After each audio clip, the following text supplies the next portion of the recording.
أعوذ بالله من الشيطان الرجيم. بسم الله الرحمن الرحيم.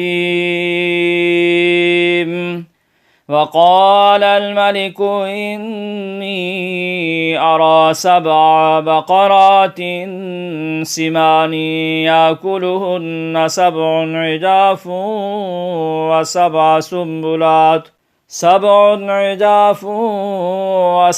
سنبلات خضر وأخر يابسات.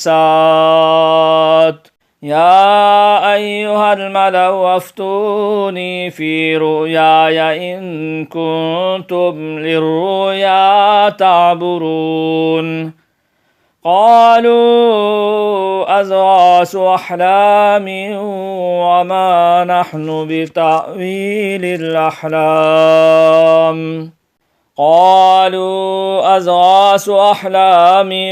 وما نحن بتأويل الأحلام بعالمين. وقال الذي نجا منهما وادكر بعد أمة أنا أنبئكم بتأويله فأرسلون. يوسف أيها الصديق أفتنا في 7 بقرات سمان يأكلهن 7 عجاف و7 سنبلات خضر وأخر يابسات لعلي أرجع إلى الناس لعلهم يعلمون. قال تزرعون 7 سنين دابا فما حصدتهم فذروه في سنبله إلا قليلا مما تأكلون. ثم يأتي من بعد ذلك 7 شداد يأكلن ما قدمتم لهن إلا قليلا مما تحسنون. ثم يأتي من بعد ذلك عام فيه يغاث الناس وفيه يعصرون. وقال الملك ائتوني به فلما جاءه الرسول قال ارجع إلى ربك فاسأله ما بال النسوة اللاتي قطعن أيديهن إن ربي بكيدهن عليم. قال ما خطبكن إذ راوتن يوسف عن نفسه قلنا حاش لله ما علمنا عليه من سوء. قالت امرأة العزيز الآن حصحص الحق وأنا راودته عن نفسه وإنه لمن الصادقين. ذلك ليعلم أني لم أخنه بالغيب وأن الله لا يهدي كيد الخائنين. وما أبرئ نفسي إن النفس لأمارة بالسوء إلا ما رحم ربي إن ربي غفور رحيم. وقال الملك ائتوني به أستخلصه لنفسي فلما كلمه قال إنك اليوم لدينا مكين أمين. قال اجعلني على خزائن الأرض إني حفيظ عليم. وكذلك مكنا ليوسف في الأرض يتبوأ منها حيث يشاء نصيب برحمتنا من نشاء ولا نضيع أجر المحسنين. ولأجر الآخرة خير للذين آمنوا وكانوا يتقون. وجاء إخوة يوسف فدخلوا عليه فعرفهم وهم له منكرون ولما جهزهم بجهازهم قال ائتوني بأخ لكم من أبيكم ألا ترون أني أوفي الكيل وأنا خير المنزلين فإن لم تأتوني به فلا كيل لكم عندي ولا تقربون قالوا سنراود عنه أباه وإنا لفاعلون وقال لفتيانه جعلوا بضاعتهم في رحالهم لعلهم يعرفونها إذا انقلبوا إلى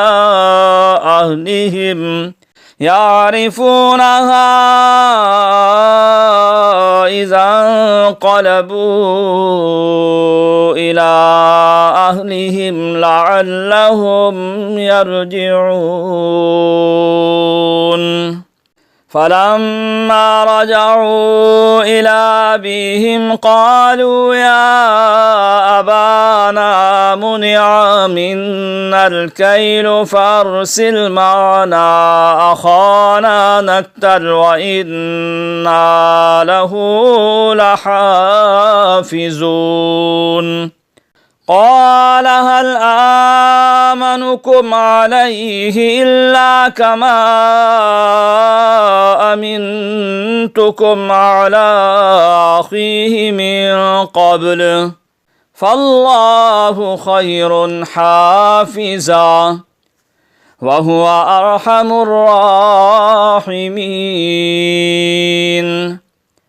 ولما فتحوا متاعهم وجدوا بضاعتهم ردت إليهم قالوا يا أبانا ما نبغي هذه بضاعتنا ردت إلينا ونمير أهلنا ونحفظ أخانا ونزداد كيل بعير ذلك كيل يسير قال لن أرسله معكم حتى تؤتون موثقا من الله لتأتونني به إلا أن يحاط بكم فلما آتوه موثقهم قال الله على ما نقول وكيل وقال يا بني ألا تدخلوا من باب واحد وادخلوا من أبواب متفرقة وما أغني عنكم من الله من شيء إن الحكم إلا لله عليه توكلت وعليه فليتوكل المتوكلون ولما دخلوا من حيث أمرهم أبوهم ما كان يغني عنهم من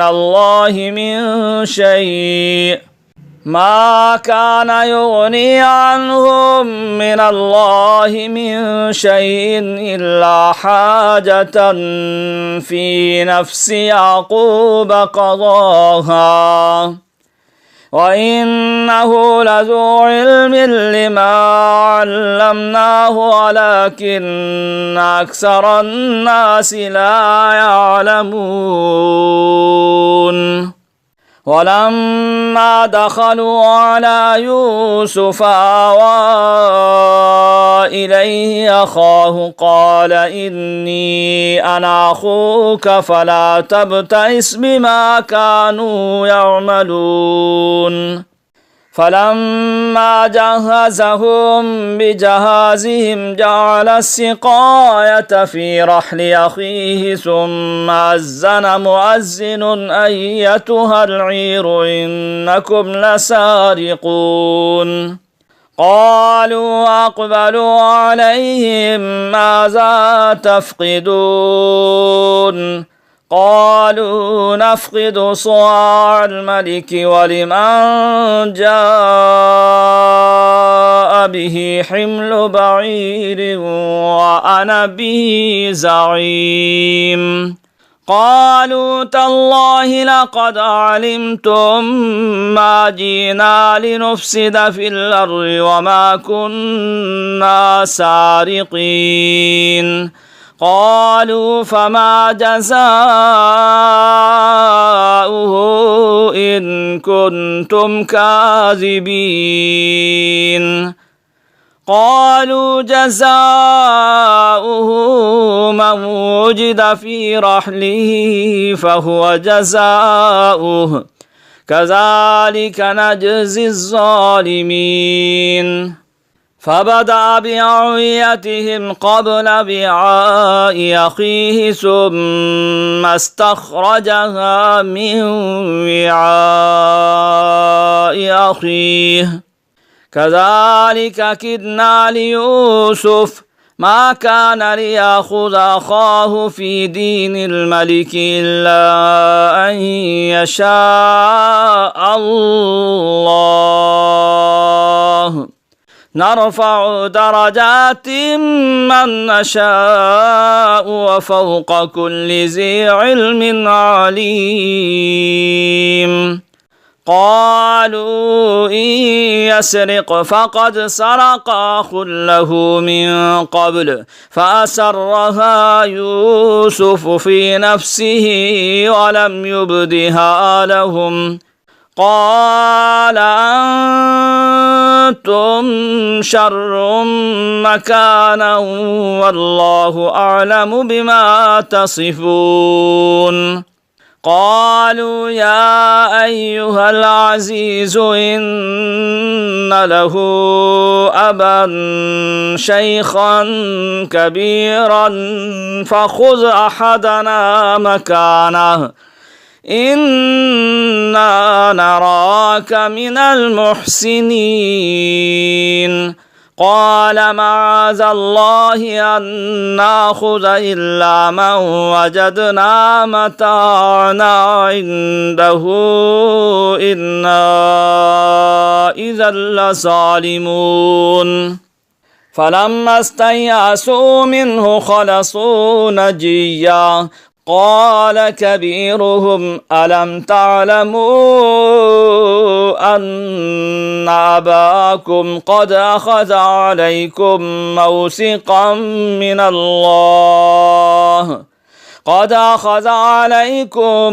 موثقا من الله ومن قبل ما فرطتم في يوسف فلن أبرح الأرض حتى يأذن لي أبي أو يحكم الله لي وهو خير الحاكمين ارجعوا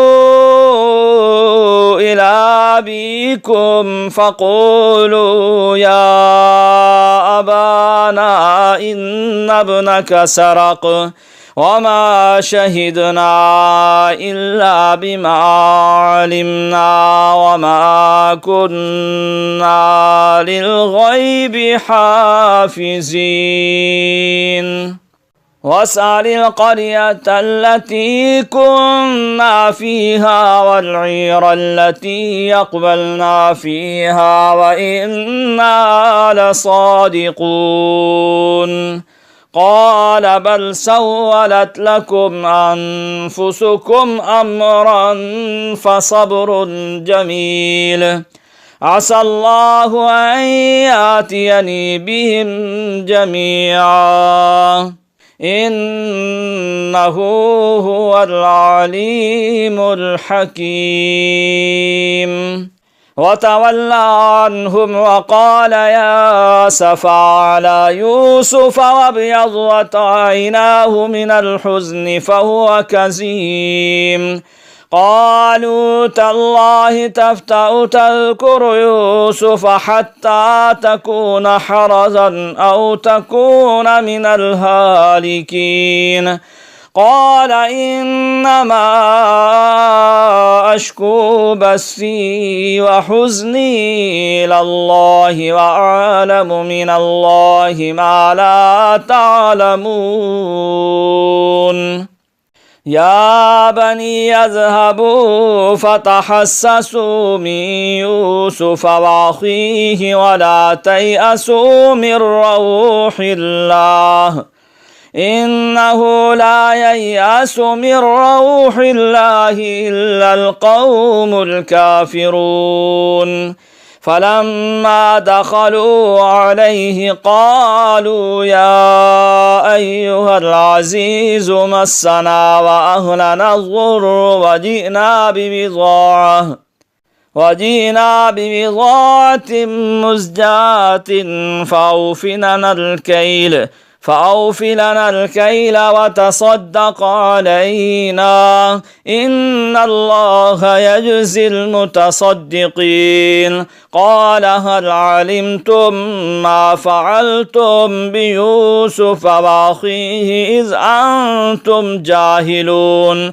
قالوا أئنك لأنت يوسف قال أنا يوسف وهذا أخي قد من الله علينا إنه من يتق ويصبر فإن الله لا يضيع أجر المحسنين. قالوا تالله لقد آثرك الله علينا وإن كنا لخاطئين. قال لا تثريب عليكم اليوم يغفر الله لكم وهو أرحم الراحمين.